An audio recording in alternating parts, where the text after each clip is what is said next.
seara, stimați spectatori și stimați telespectatori, ne aflăm în fața unui eveniment istoric, un meci de box, așa cum nu ați mai văzut, în colțul roșu, direct din Paris, Franța, măsurând 1 metru și un pic, cu o greutate de 70 de kilograme, nimeni altul decât Nicolas Sarkozy!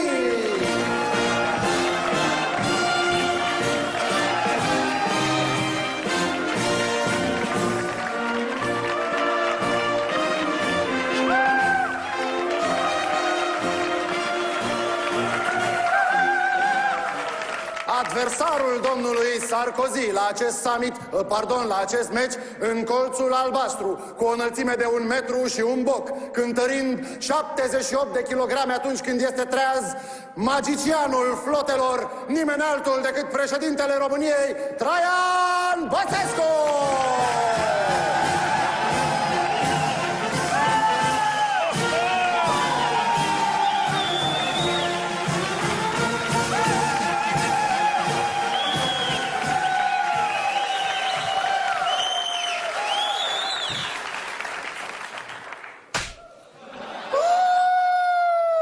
De ce-ai dat, șeful? Bă, dobitoc, ce ești? Tu crezi că oamenii ăștia aici te aplaudă pe tine? Ești tu vedeta serii, dobitocule! Pe mine mă aplaudau că eu mă lupt în ring! Ridică dracului cordelina asta să intru acolo! Da, șeful.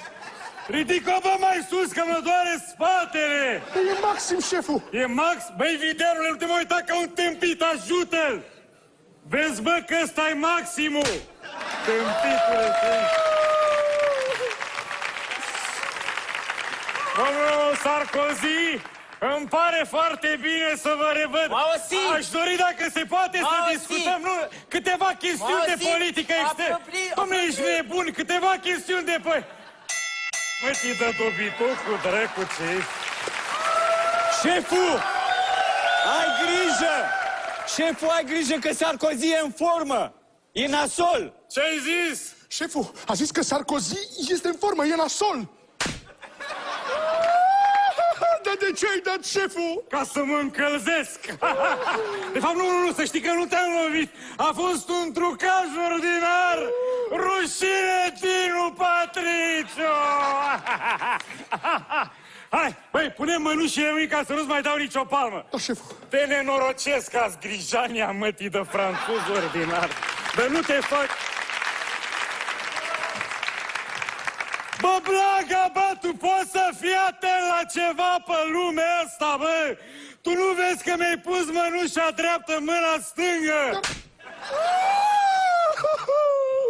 Dobitoc ordin... Au, nuțișor!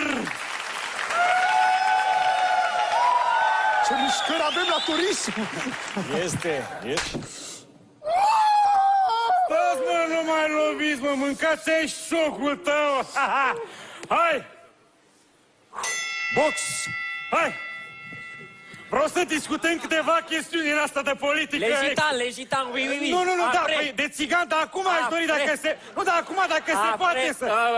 Nu, dar acum dacă se... Box! Tită dobitoc. A lovit sub centură! A trișat! Nu e adevărat! Descalificat! Nu e adevărat, domnul arbitru, vă rog să mă credeți! N-ați văzut viteza pumnului, pixelul albastru? A fost un trucaj! Rușine din lui Patricio! Eu zic să aducem o cameră să vedem reluarea!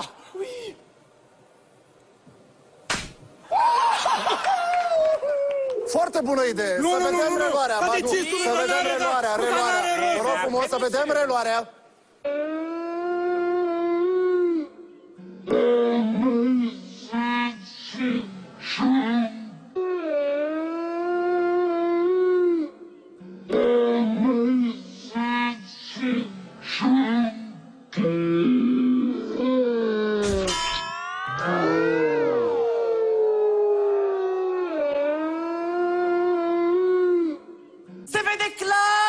M-a lovit sub centură! Nu e adevărat! Rușine, domnul Patriciu! Nu e adevărat, nu e adevărat, nu l-am lovit, vă rog să mă credeți! S-a văzut viteza pumnului, putem să calculăm!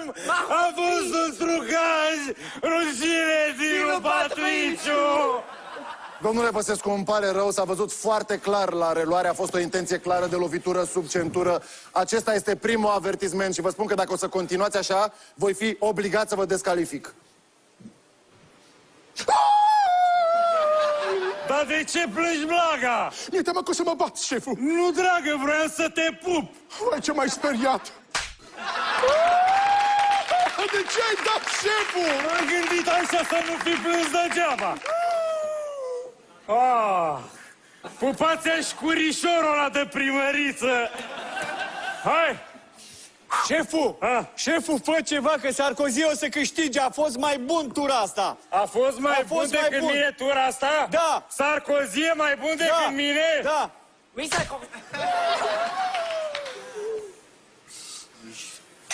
Box! Vreau să discutăm câteva chestiuni de politică externă. Enchanté, monsieur, enchanté. Da, da, enchanté, dar, dom'le, vreau să discutăm câteva chestiuni. Apre. Dom'le, ești nebun, vreau să discutăm. Ça va. Grijania Oui. mătii de dobitocul, dracu. Iar m-a lovit sub centură! Nu e adevărat, e o minciună, nu l-am lovit, a fost un trucaj. Rușine, Dinu Patriciu!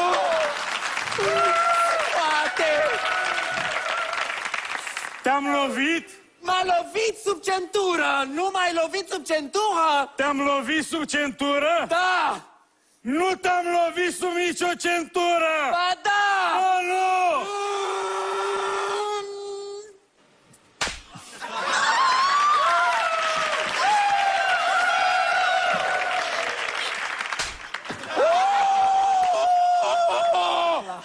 Blaga! Da, șeful! Blaga! Da! Ah, nu ții! Nu, Băse! Nu e pase, e Blaga! Zici că te-am lovit? Oui! Zici că te-am lovit, da? Oui!